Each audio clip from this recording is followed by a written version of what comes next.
Mood Gym with Don Browne. This podcast is available now on 10 different podcasting sites, including Apple Podcasts, Google Podcasts, Spotify, Stitcher, Overcast, Pocket Casts, Radio Public, Castbox, Anchor.fm, Player.fm, Roku TV through iTunes channel, and your smart speakers. So we're on about 10 different podcasting apps now. And so we're getting more and more folks following and listening each time we do a new podcast. And today we're going to talk about awareness, distractions, hooks, values. Last time and a few times before, we were talking about how I had checklists when I was doing some small plane flying, and how checklists were not only beneficial, they were a requirement for all pilots to do and have before and during their flying, and even after they get back on the ground, there's checklists. And we talked about starting our engine. There was a checklist. After you start the engine, there was a little checklist. And now we're talking a little bit about before taking off. There's a checklist. In a small airplane, or any airplane, in fact, you want to face your aircraft into the wind, which helps to get off the ground quicker and easier.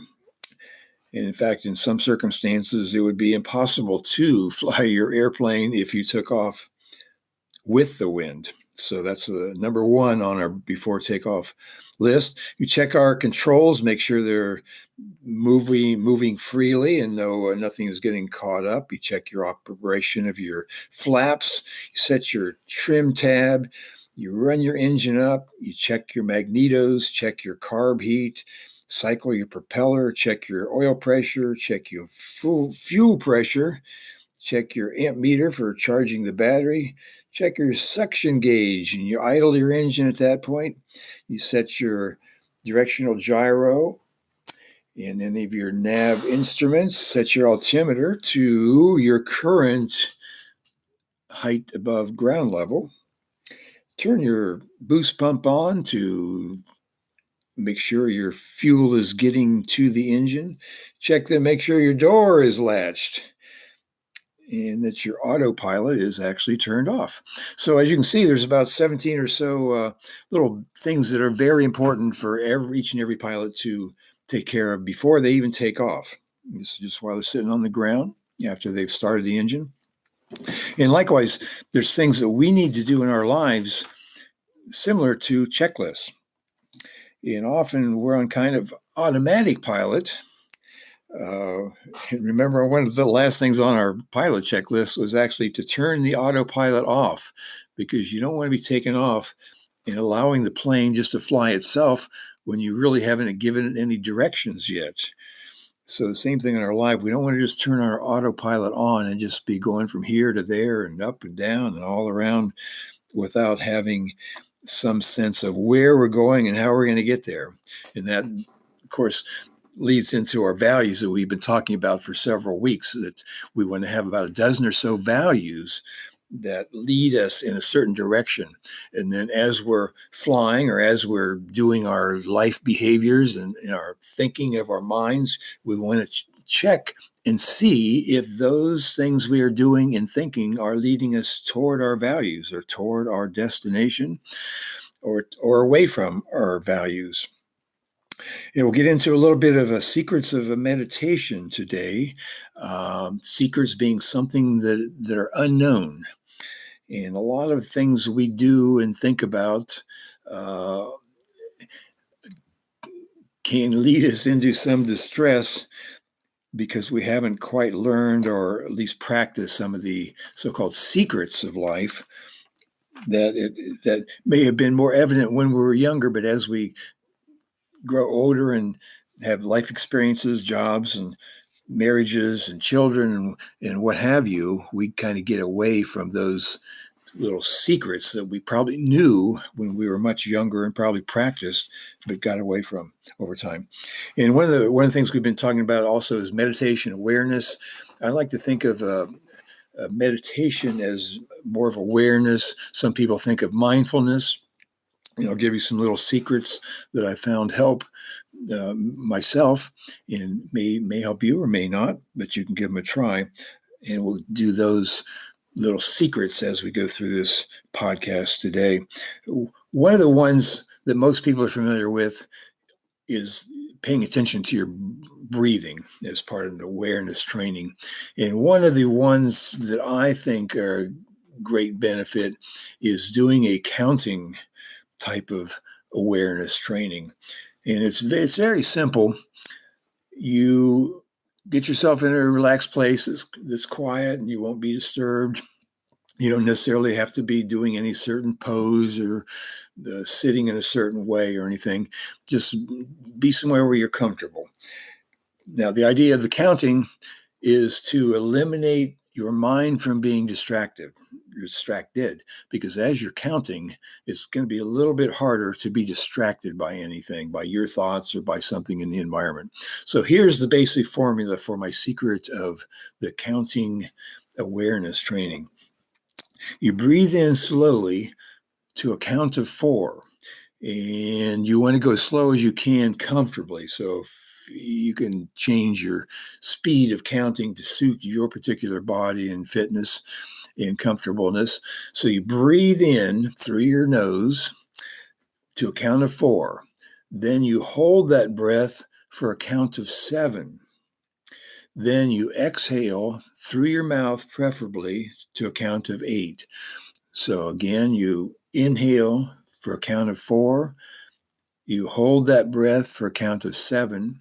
Then you exhale for a count of 8. So it's 4, 7, 8. 4, 7, 8.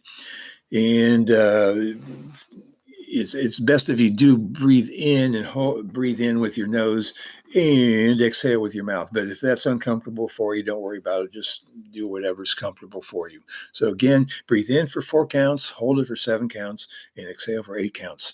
And some people might have some distress at doing that, worried about holding their breath. That might be fearful to some, have some flashback for something that happened to you in the past. But if it is a little uncomfortable, just vary your counting and just try to get through it a few times and it'll become more and more comfortable. Okay, so that's one of my secret ways of awareness training. The idea, again, is that you are just paying attention to your breathing. You're using these 3 different numbers, 4, 7, and 8, so that helps you to not be distracted by extraneous thoughts or extraneous things that happen around you in your environment. And you do that for 4 times. So you do the 4, 7, 8, do it 4 times. And that's all you need. That'll take you, less than just a couple minutes, less than 5 minutes. And I would suggest trying that twice a day, and if you feel somehow distressed or a little off balance, just sit yourself down, or you don't even have to sit yourself down, just wherever you are. If you're feeling unbalanced or a little bit tense, stressed, distressed, and you're in a place where you can do this without looking funny to onlookers or friends or family, just stop and do the 4, 7, 8 breathing exercise and do it 4 times and then move on. And you'll find, at least I find, and you may find as well, that it's very helpful to cure places where you're feeling distress.